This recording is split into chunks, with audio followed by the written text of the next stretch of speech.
ನಾವು ಹೊಸಪೇಟೆಗೆ ಹೋಗಿದ್ವಿ. ಹಂಗೆ ಅಲ್ಲಿ ಕಣಿವೆ ವೀರಭದ್ರೇಶ್ವರ ದೇವಸ್ಥಾನ ಬರುವಾಗ ನೋಡ್ಕೊಂಡು ಬರೋಣ ಅಂತ ಹೋದ್ವಿ. ಕಣಿವೆ ವೀರಭದ್ರೇಶ್ವರ ರಾಷ್ಟ್ರೀಯ ಹೆದ್ದಾರಿಯಿಂದ ಕಣಿವೆ ವೀರಭದ್ರೇಶ್ವರ ದೇವಸ್ಥಾನಕ್ಕೆ ಸಂಪರ್ಕ ಕಲ್ಪಿಸುವ ರಸ್ತೆ ಸಂಪೂರ್ಣ ಹಾಳಾಗಿದೆ. ಆ ರಸ್ತೆ ಕಡೆಗೆ ಯಾರು ಗಮನ ಕೊಡ್ತಲ್ಲ. ಯಾಕಂದರೆ ಮೊದಲೆಲ್ಲ ಬಸ್ಸು ಲಾರಿ ಎಲ್ಲ ಇಲ್ಲೇ ಅಡ್ಡಾಡ್ತಿದ್ವು.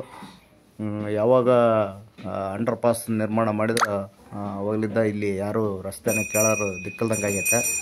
ನಾವು ಹೋಗಿ ಗುಡಿ ಮುಂದೆ ಗಾಡಿ ನಿಲ್ಲಿಸಿ ದೇವಸ್ಥಾನದೊಳಗೆ ಹೋದ್ವಿ. ಚಕ್ರ ಆರತಿ ಮಾಡಿದ್ರು. ವೀರಭದ್ರೇಶ್ವರ ದರ್ಶನ ಮಾಡಿಕೊಂಡು ಬಂದ್ವಿ. ಅಲ್ಲಿ ಸಾಕಷ್ಟು ಜನ ಸೇರಿದ್ರು. ಯಾಕಂತ ಕೇಳಿದರೆ ಅಲ್ಲಿ ಪಕ್ಕದಲ್ಲಿ ಮಲಿಯಮ್ಮ ಅಂತಿದೆ. ನಿನ್ನೆ ಶುಕ್ರವಾರ, ಮಲಿಯಮ್ಮಂದು ಶುಕ್ರವಾರ ವಿಶೇಷ ನಿಮಗೆಲ್ಲ ತಿಳಿದೇ ಇದೆ.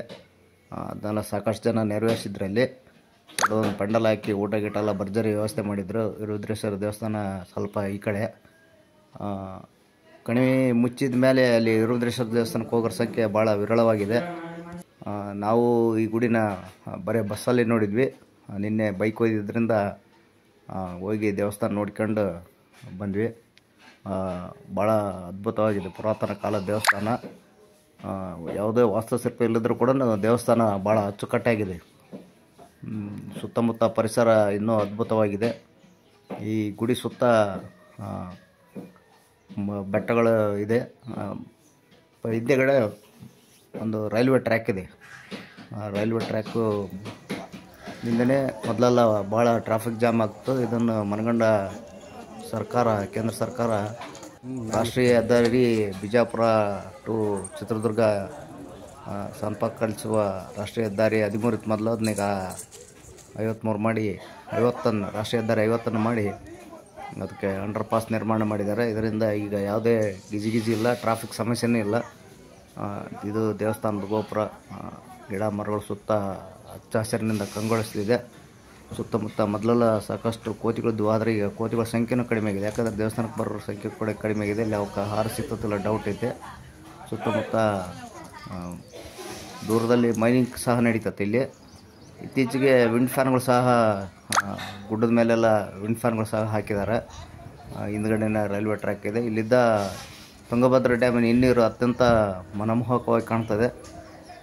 ಸ್ವಲ್ಪ ಹುಲ್ಲುಗಿಲ್ಲೆಲ್ಲ ಬೆಳೆದ್ರಿಂದ ಭಾರಿ ಹುಷಾರಿರ್ಬೇಕು. ಹುಳ ಉಪ್ಪಳೆ ಭಾಳ ಇರ್ತವೆ. ಹಾಗೆ ಹಿಂದೆ ಹೋದ್ವಿ. ಸ್ವಲ್ಪ ಹಿಂದೆ ಹೋದಾಗ ಯಾವುದೋ ಒಂದು ಗುಡ್ಸ್ ಗಾಡಿ ಹೊಸಪೇಟೆ ಕಡೆಯಿಂದ ವ್ಯಾಸನಕೆರೆ ಕಡೆಗೆ ಹೊಂಟಿತ್ತು. ಅದನ್ನು ನೋಡಿದ್ವಿ. ಇಲ್ಲಿ ರೈಲು ಅನೇಕ ವರ್ಷಗಳಿಂದ ಬರೀ ಗೂಡ್ಸ್ ಗಾಡಿ ಅಡ್ಡಾಡ್ತಿದ್ವು. ಆದರೆ ಇತ್ತೀಚೆಗೆ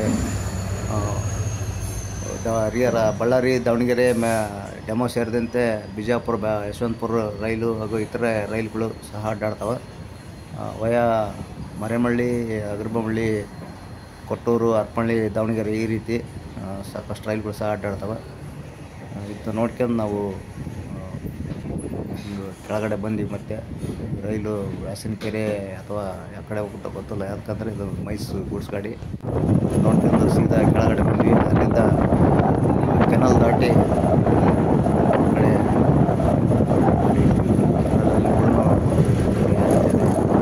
ಆಮೇಲೆ ಗುಡ್ಡ ಕಾಣ್ತದೆ. ಭಾಳ ಸುಂದರವಾಗಿದೆ.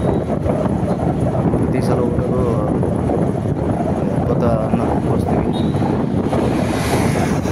ಹೊರಗಡೆ ಸಿಕ್ಕಾಪಟ್ಟೆ ಸೌಂಡ್ ಬರ್ತದೆ ಒಳಗೆ.